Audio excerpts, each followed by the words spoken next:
The media here in Spain is very, very different from the UK, where I grew up, where I first trained in journalism. I'm going to show you this pull-out that's celebrating, we're at a time at the moment where we're currently before the Wembley final. And this is celebrating the league that Barcelona won, and there was a magic party last night that we were at, and the players celebrating the league, and there's a wraparound cover showing all the 3 Pep Guardiola titles. So far so good. That's what I suppose the Daily Record or the Sun or the Guardian do on special events. But El Periódico here is different. It's a local paper, local to Catalonia, and it's a newspaper, not a football paper. And in Spain, I know some people know this, but most people don't realise that, as opposed to Britain, where apparently we love sport, we love football, it's the centre of our universe, we can't support a single football newspaper on a daily basis. Spain has, I think at my last count, 8 daily newspapers that exist only for sport, predominantly football, of course. Beyond just Sport and Mundo Deportivo, the 2 football papers in Catalonia, and Marca and AS, which are very famous in Madrid, and the 2 papers, the 4 papers split into groups of 2, stand and throw mud at each other throughout the whole season.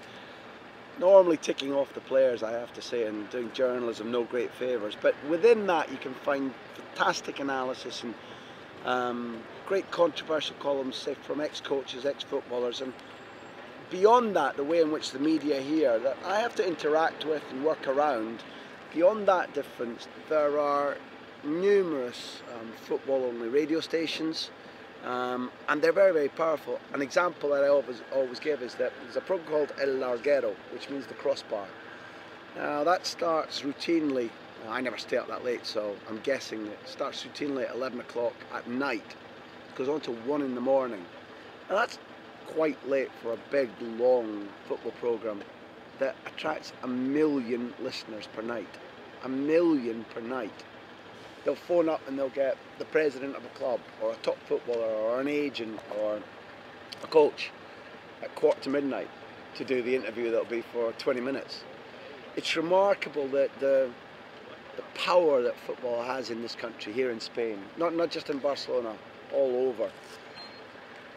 And it still dominates the relationship between the media and the press. It's not adversarial like it's become in Britain, where there's a cordon sanitaire between the media and the players, and thus the public and the players. Footballers here appear more educated in their behaviour, more articulate, more understanding of a responsibility to talk to the media so that what they're saying gets to the fans. We'll cover that in the book.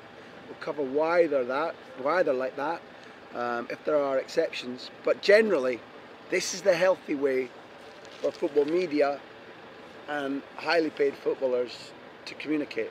Very powerful sector of the football industry here in Spain.